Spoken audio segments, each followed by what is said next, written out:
Hello to everybody. In the last video, I've shown you how to install R and R Studio. I have very quickly explained what the program is. And finally, I have shown you what the instruction print does when using R.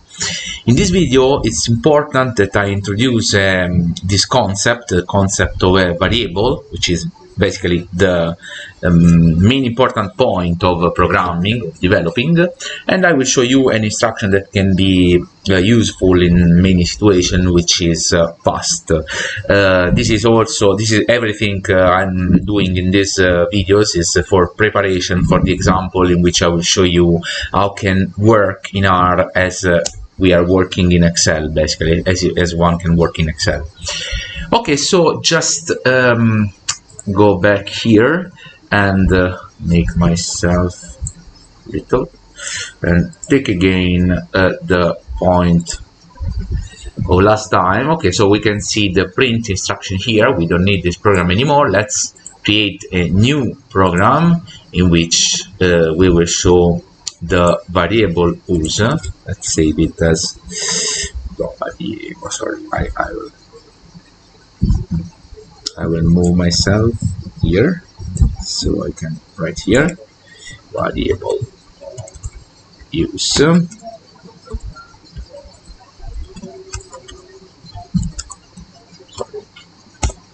Okay, so to show you what is a variable and why it's so important, I will start from example.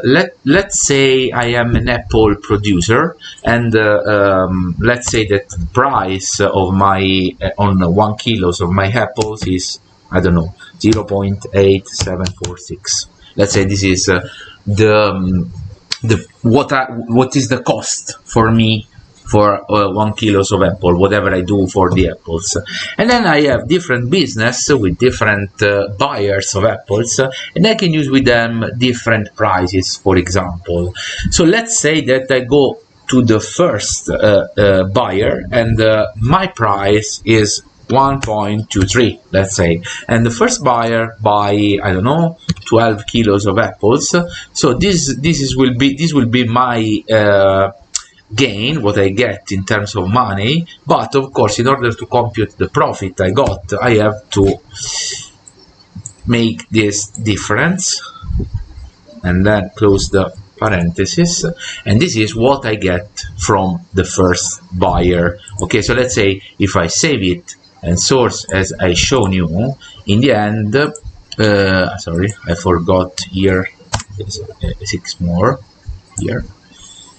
If I do this and run, then I can get my profit, which is €4 and 0.26 or $4, whatever you like.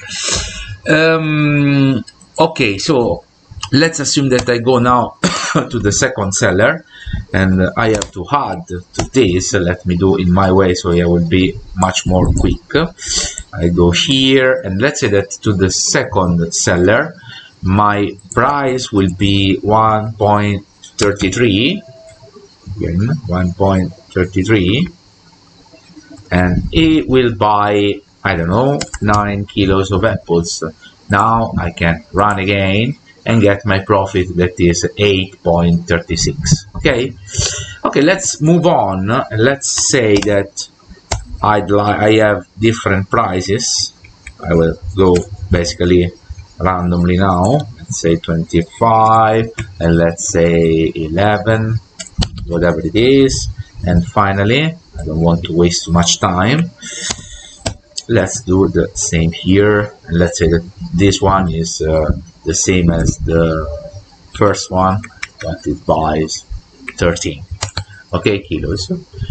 Okay, so now if I run, I got my general profit, maybe in 1 hour, I don't know, of my apple selling. Now let's assume that this is the general orders which basically these buyers do every day.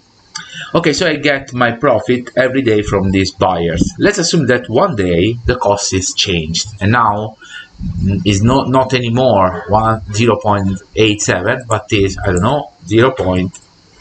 9, 1, 2, 3.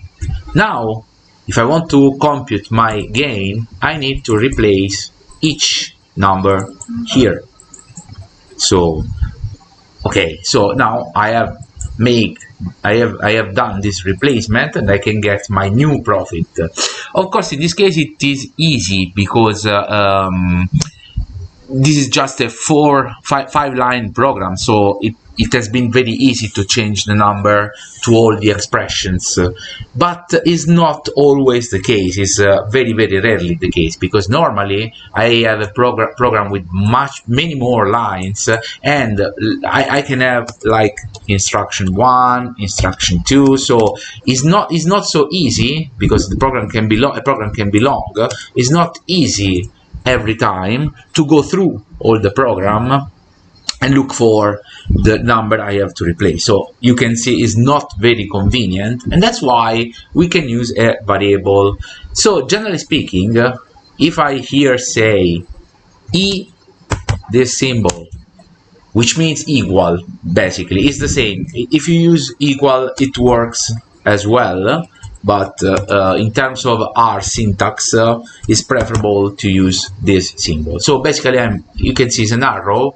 I'm assigning this value to A. Okay, so now if I replace A here every time, I can get my profit again. Okay, so it's 15, 40, 41, 65. But if in the next day I have a different price, let's say it's 99.05, I have to replace just one time the variable value to get the new profit. Okay, that's very important. I mean, this is what we say a variable definition. Okay, I'm just writing you in order to show you how it works. Okay. Of course, generally speaking, I don't like to use A as variable, because when you write a program, normally you will use several variables. So it's better to use a name which basically explain what this is. So I will use the name cost, the name cost, and now the program will work as well and giving us the results that we want. Okay, as you can see, this is much more quicker, and is also more readable for people who are basically doing this. Another thing that I could do is, for example, price buyer 1, and I would say 1.23, and I will put this here. As well, I can say price buyer 2, and I will put 133, and I can do the same with the other. I won't go to this, but okay, I will replace here. Sorry, it's 2, and this was the previous one. Okay, so this is 2, and I can get the same. So this is basically the variable definition, and this is an example how we can use the variable definition. Another last thing that I want to show you is that, generally speaking, I mean, it's not necessary, but is better to save the last result to here. This is just my way to program here. So basically we will save all in the variable profit. There's something wrong here. Okay, is here. It is miss parenthesis, and I'm saving it to a new variable. Again, you can use equal as well as the arrow, but I prefer generally for our syntax to use the arrow.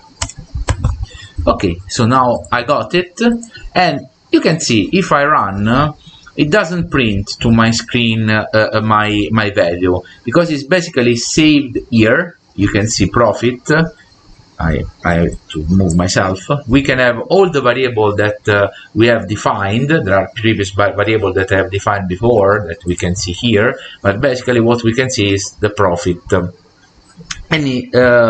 Anyway, maybe it can be good to print on video the results that I got, and we need to use the instruction print that I have shown before, profit,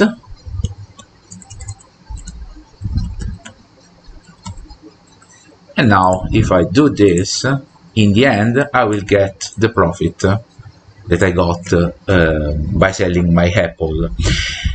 It can be also convenient to print the result rather than just the number, to say something like my profit is and what the profit is. And in order to do this, I have to introduce another couple of concepts that are very easy.